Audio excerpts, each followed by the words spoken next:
Chapter 33. A Bridge. Koby stood before the storm. It seemed to dance and writhe before him, welcoming and threatening at the same time. The wind howled and lightning flashed inside, the noise almost painful. I can just turn around and go back home, he thought to himself. I don't have to go in there. Upon the precipice of the maelstrom, he grew indecisive, unsure as to whether he wanted to go inside or not. It was then he heard it. Koby, Koby, Koby, Koby, said a voice in the wind. Long have I waited. Finally you are here. Welcome, child of primary. It can't be, said Koby, remembering the computers from the library. Are you the mother? I am the mother. The mother is the grey? I am not the grey. I am all colours. Grey is my shield. Your shield? Your shield from what? All from the outside. Come to me, Koby. All answers are inside. The maelstrom seemed to lessen before him and opened, revealing a doorway. Koby took a deep breath and stepped inside, the maelstrom closing in around him. Within, Koby became disoriented as the grey smog merged and shifted before him. He could not discern which way he was supposed to go, and felt his feet began to stick in the ground, the surface wet and oozy. Koby looked down at the bog he had wandered into, the smell foul and off-putting. After trying to keep going forward but only sinking deeper into the bog, Koby pivoted, deciding to head across to where it wasn't as hard to traverse.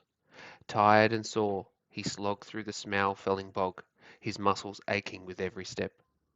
Koby fought across the terrain and found the surface became smoother, his sore legs thankful for it. He had only taken a few steps when he saw movement inside the storm, the flashes of lightning revealing something enormous moving in the distance. If it isn't the freak, said a voice inside Koby's mind, making him freeze in place. Ashley, breathed Koby.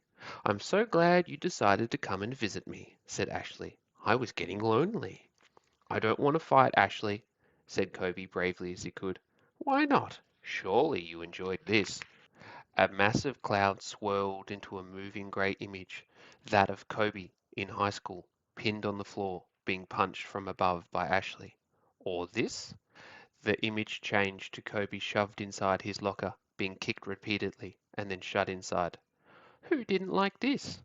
The clouds formed a bathroom cubicle, and Koby's head was forced into a toilet bowl and then flushed by Ashley, laughing above him as he struggled to break free.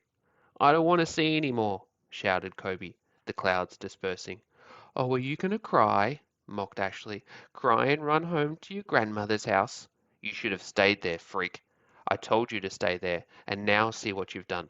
Look at what you've made me. Out of the mist leapt the giant snake, crashing onto the ground before Koby. Ashley reared up before him, as though ready to strike. I didn't know this was going to happen, said Koby, shrinking away and staring at the ground. I didn't know the game would turn you into this. You think I'm angry about this? Said Ashley. You think you did this to me? Koby noticed the tone change, a hint of fear in his voice. He raised his eyes to Ashley. Who did that to you? She did, said Ashley, pointing to a place behind Koby. Koby turned slowly and saw who it was. No, he exclaimed. No, it can't be. It was Grandma Petunia, manifested in body by swirling grey clouds. Of course it can, said his grandmother in a menacing voice. But why?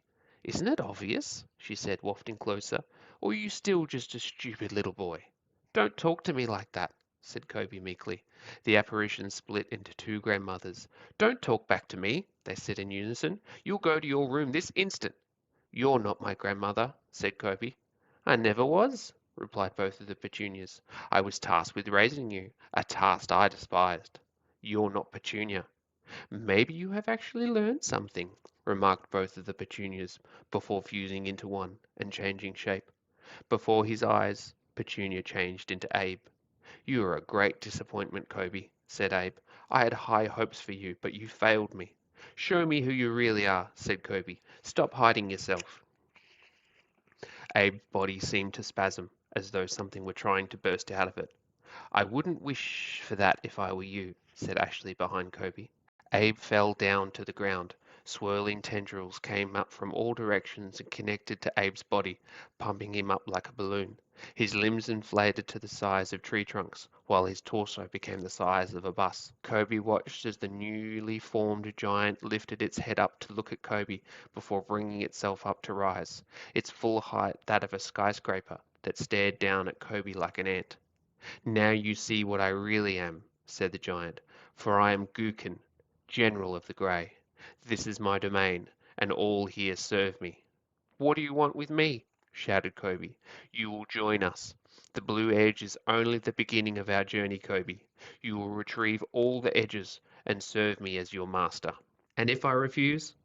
"Perhaps this will convince you to make the right decision, Koby." The giant gestured his hand, revealing an entrance with a familiar location within. "The bridge you were to jump off in Jinder," said the giant. "A fitting test of your loyalty. Jump to your death, or swear your allegiance and serve. The choice is yours. I have other matters to attend to. Ashley, take care of it." With that, the giant dissolved back into the grey mist that made up the storm. Koby felt himself pushed towards the entrance from behind. He did not want to die, nor did he want to serve. He felt hopeless as Ashley escorted him to the entranceway, the ginger-colored grey within. "Don't do this," pleaded Koby. "You don't have to do this." "I want to do this," said Ashley. "You will either die by your own hand or mine. But if you had even half a brain, you'd join us." "See what he's done to you." "He's made me strong," said Ashley, shoving Koby to the ground.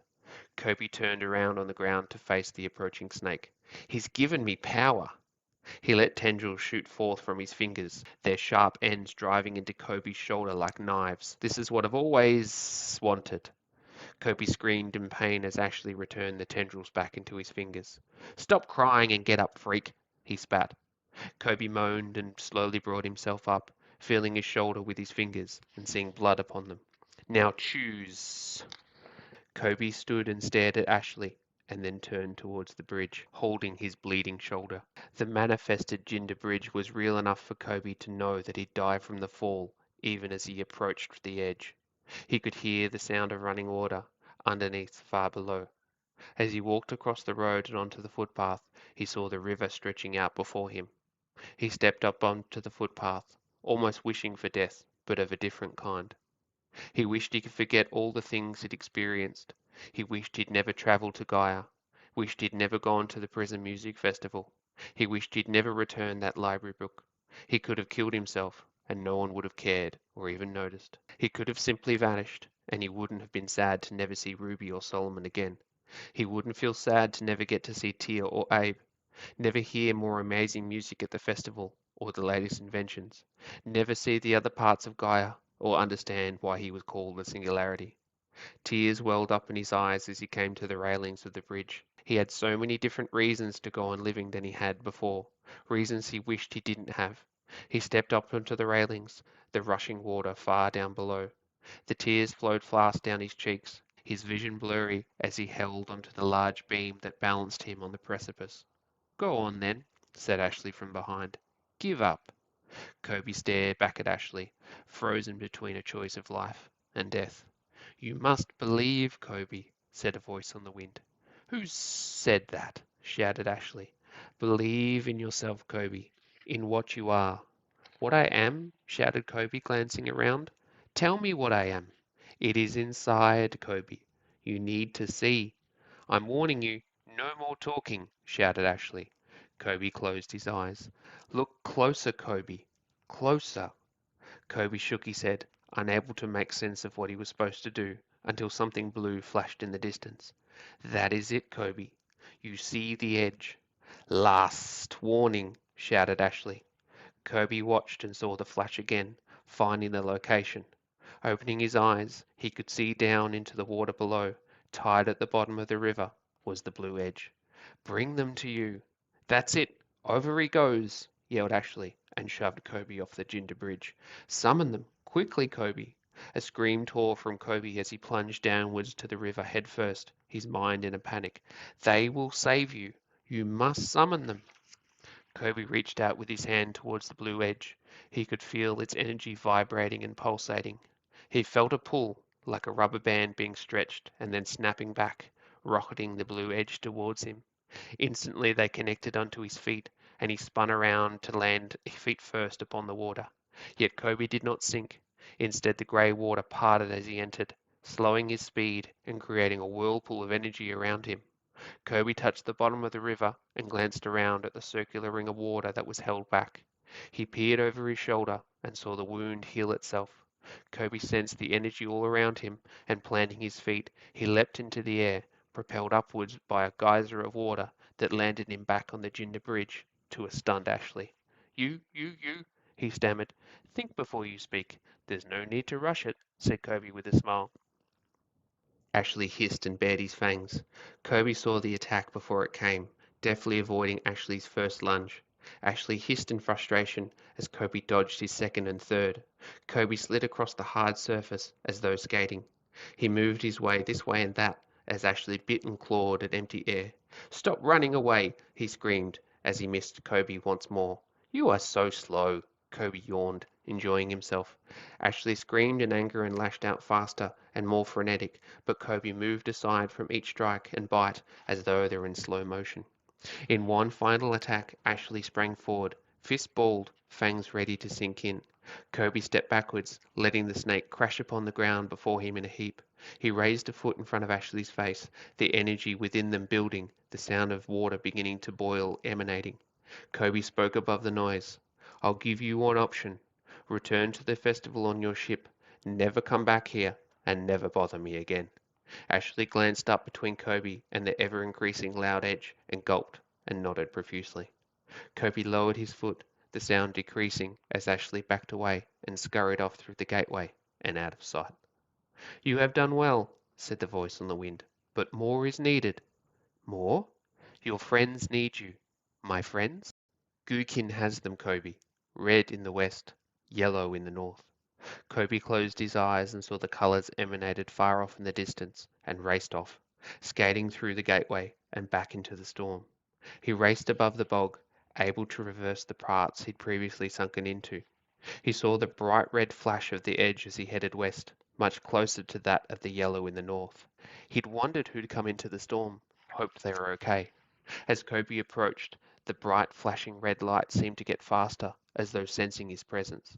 The sounds of shouts and bodies clashing could be heard, and Koby beheld a mass of grey bodies surrounding something. They were all human-like, but decayed, body parts missing, holes in their torsos, half heads missing or no heads at all. Get back, you whites! Shouted a female voice, followed by a crash of steel into flesh. He heard the sound of a metallic bark, and then a sound he hadn't heard in a very long time.